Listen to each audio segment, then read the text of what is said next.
Live streaming has become very popular these days. In this video, I want to look at the process of communicating with participants in the live stream. We won't be covering anything technological or anything about the production of the content itself, but rather how to make sure that the event is as successful as it can be in terms of participation with your potential audience. Live streaming with Facebook, YouTube and other platforms allows you to invite friends, followers to see and hear you sharing information live, and the system will record the event, save it for you on the platform so that others can consume the information after the event. So when it comes to doing a live stream, which has become so powerful these days as a way to get the message out to somebody or to engage with people who are followers or fans of your activities online, people who have liked your Facebook pages or are on your email list, then there are a number of ways to notify people that you have an event coming up. Now this, what I'll call a funnel map, is intended to show the steps that are involved in doing that. You don't want to be restricted to just the platform that you're using for the live stream. You could be using Facebook or YouTube or a variety of other platforms. There's a number of different ways you can do that. So you'll want to let them know that you're going to be doing a live event.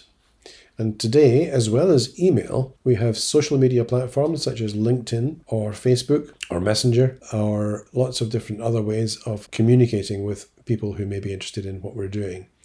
You can send an email, of course, to your existing list if you have one, post on Twitter, post on Instagram, and so on and so forth, all represented here. Then, those folks who are interested are going to go to your live stream splash page, this one here, and they're going to opt in. So the next step is opt in.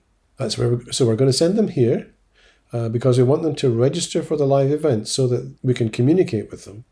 Now that doesn't mean that we're going to ignore them if they don't register, but we do want to give people the opportunity to be notified first if they do choose to register.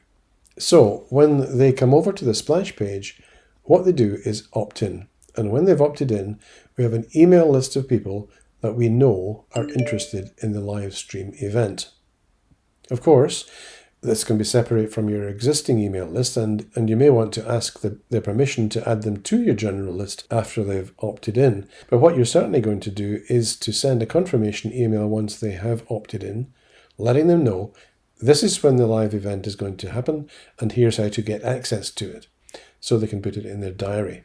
Then, as you get ready and the event comes closer, you'll probably be posting updates from time to time. Hey, don't forget this live event is coming soon. So you're probably going to want to send several emails, in fact. But the main thing you do want to do, because quite often live streams happen very soon after you've decided to go ahead, so there's not much time between when you first announce a live stream event and when the event actually happens. So what we would do is what we call a hop-on email once you're near the time. So once they're registered, we're going to send them a hop-on email. We're just going to let them know that now it's near the start time, so they should go over to the live stream page. But we're going to go a step further.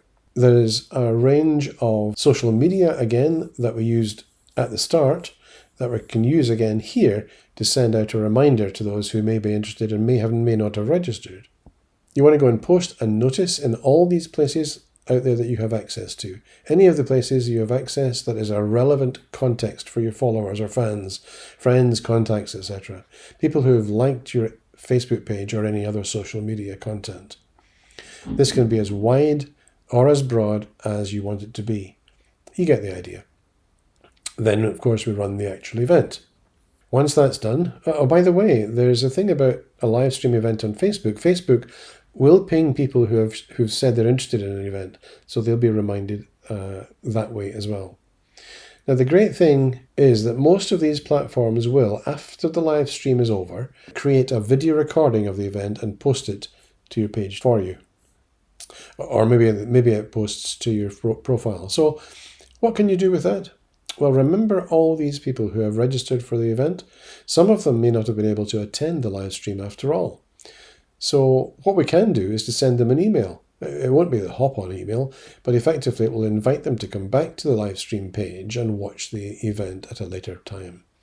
Of course, you can send out a notification by all the various means that you've already used to communicate with those who had registered and others.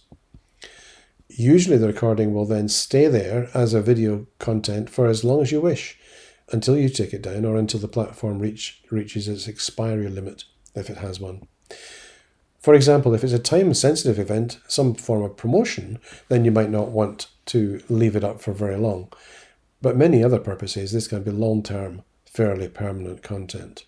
So that is effectively the live stream funnel. To be able to announce the event in the first instance, remind folks who've shown interest, run the live stream to the live audience, and then give those who are interested or registered a second opportunity to watch the event at a later time. So each of these steps contribute to making the whole event a success. And even if there's only a very small number of people who actually attend the live event, the live stream, the potential exposure over time to the material you've just created is much greater. It's a very powerful way to get your message out to a much wider audience than you can in any one specific live event.